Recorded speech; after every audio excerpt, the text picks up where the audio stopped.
Alright lads, addicted to wrestling here, and I am back with the WWE 2009, the PG era mod safe series. And I finally got through my introduction without actually stumbling across it. I knew it was too good to be true. Without stumbling across a word. I just did it there. Alright, so yeah, we got a Smackdown Go Home show to TLC. There's a couple of matches that will be getting booked in for the TLC card. But at the moment, the card looks like this. We have Chris Jericho versus The Big Show versus Kane versus The Undertaker in a TLC Fatal 4-Way TLC match, for the World Heavyweight Championship. We then have Dolph Ziggler versus Matt Hardy in a regular singles match. We have John Cena versus Kofi Kingston. That Dolph Ziggler versus Matt Hardy in a regular singles match was obviously they only had a little bit of a confrontation. It's just to add filler.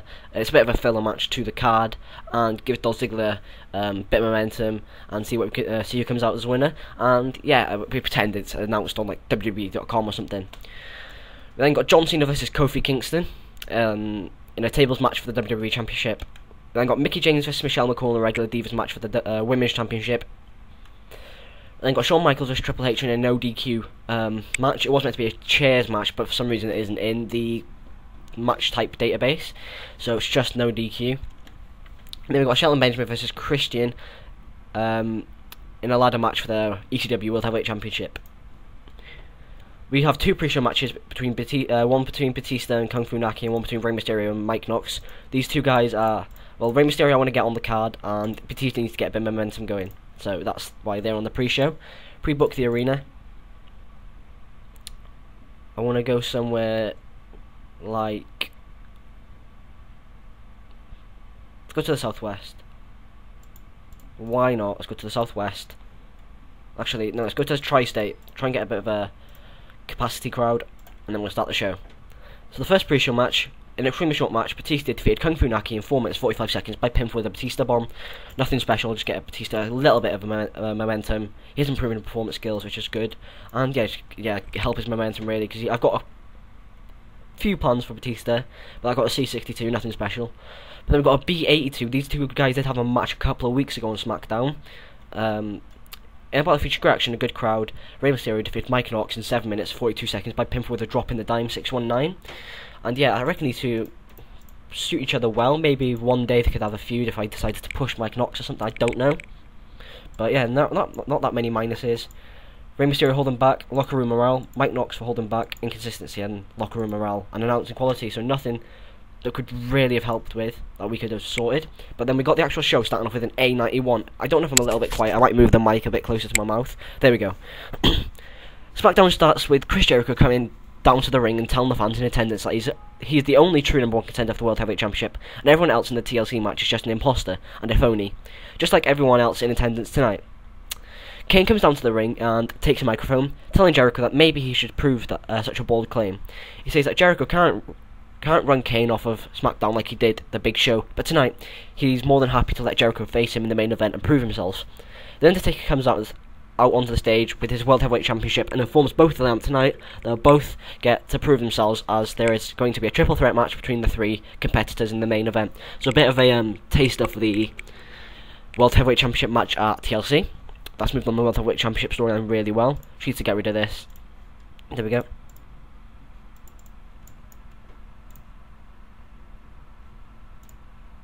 First show of the match of the show, sorry, not first show of the match. In a battle featured great action and a good crowd, Dolph Ziggler defeated R-Truth in 7 minutes 42 seconds by pinfall with a zigzag. Not bad. B81. Then another match. These two have had a little bit of a rivalry brewing. In the match, there's some good action, but not much in the way of heat. Drew McIntyre defeated Finlay in a no DQ match in 9 minutes 55 seconds by pinfall with a with a snap double underhook DDT. Future Shock DDT. See, that's moved on the little storyline. They have great chemistry, which is good. And Drew McIntyre's improving the technical skills. Finlay's improving the performance skills despite being about 50 years old. I did originally want this to be a Belfast Brawl, but there wasn't such a thing, so went with no DQ. But yeah, I got a C+69, not too bad. And then we go to the next segment. Matt Striker. Ladies and gentlemen, WWE officials have sent a tape from the Wyatt family that they have been told to show live on air without viewing it first. It is understanding that they intend to do just that, as a way to see if the whereabouts of Rey Mysterio can be discerned after he was carried from the ring last week on SmackDown. This may be shocking, and viewer discretion is advised. The video opens with Rey Mysterio bound bound to a post in the middle of an abandoned field. The voice of Bray Wyatt can be heard from behind the camera, ordering others to begin. The two mysterious men from the last week come into frame with kendo sticks, laughing even more than they did, laughing even before they start to attack Ray. They beat his upper body with the sticks as Ray screams in pain. Bray is heard laughing from behind the camera and telling them to inflict Ray with more pain. As they beat him harder and harder, Ray screams even louder as the black-haired man starts to tear his mask from his face just before the camera cuts out. That was meant to be, I couldn't type out the rest. And Matt Striker explains that GM Theodore Long told them to stop the video. Dean White underperformed. The performance of Rey Mysterio is good, but that's moved on to the Rey Mysterio vs Wyatt family storyline.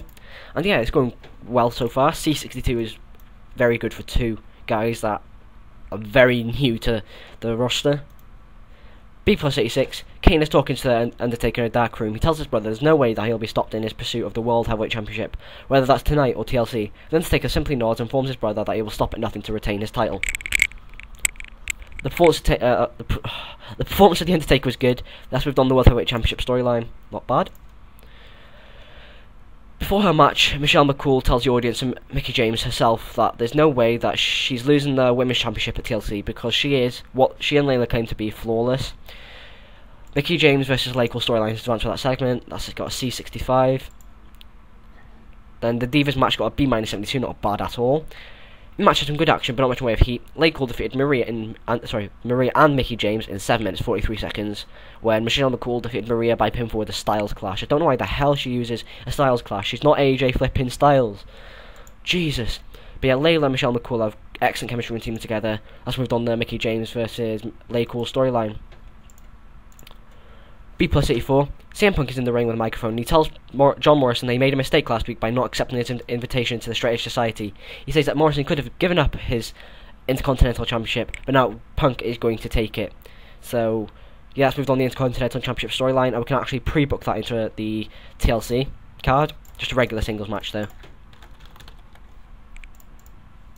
What are their momentums like? We've got CM Punk, who's got very good momentum, and we've got John Morrison, who's not got great momentum, but we'll see how their result goes. So I think that's the whole card booked in now, guys, actually. So 7 really good matches, in my opinion. C+66, in about the featured great action and a good crowd. The Straight Edge Society defeated John Morrison and Matt Hardy in 11 minutes 33 seconds, when CM Punk defeated John Morrison by pinfall after using a foreign object. That's moved on the Intercontinental Championship storyline. Matt Hardy is improving in performance skills. A video shows the history between Chris Jericho, The Big Show, Kane, and The Undertaker heading into the TLC match for the World Heavyweight Championship this Sunday. That's got a B+84. Cheap little rating there. Main event got a B80. Was expecting the B+ or something, but still happy. In about the fish reaction, a great heat from the audience. Chris Jericho defeated Kane and The Undertaker in 16 minutes 19 seconds, when Chris Jericho defeated Kane by using underhanded tactics. What that was meant to be was basically The Undertaker had tombstoned Kane. He's about to pin him, and then Chris Jericho runs back into the ring, attacks Undertaker from behind, throws him out the ring, and gets the pin. Kane was really off his game tonight, but he's still got a good rating in the match, and that's moved on the World Heavyweight Championship storyline. Kane's improving in performance skills, and to end the show, we have a B+87. The Undertaker chases Jericho from the ring as Kane gets to his feet. The Undertaker turns around, only for his brother to wrap a hand around his throat, chokeslamming him into the mat, raising the World Championship in the air symbolically. Chris Jericho struggled when going off script for some reason, but still got a very good rating. That's moved on the World Heavyweight Championship storyline really nicely as well. Final show rating, B81, increased our popularity in 15 regions. I'm going to end the episode there, guys. It has been nearly 10 minutes, but I hope you guys enjoyed nonetheless. I hope you guys are still enjoying the fact that I've got a new mic off my girlfriend, and yeah, hope you guys enjoyed this episode as a whole. There's going to be a few changes after TLC, like I'm going to try and improve the quality of my... but yeah, a bit of spit stuck in my throat then or something. Yeah, try and improve the quality of my videos a little bit. Might add a little bit of an intro or something, maybe a bit of a preview to what the show itself's going to look like. I don't know, we'll have to have a look. But yeah, we did sell out the Izod Centre, and we got 18,695 people, so that's in New Jersey. And yeah, I hope you guys enjoyed. Don't forget to like, comment, subscribe. Don't forget to tune in next time, and don't forget to share with your friends. Bye bye for now.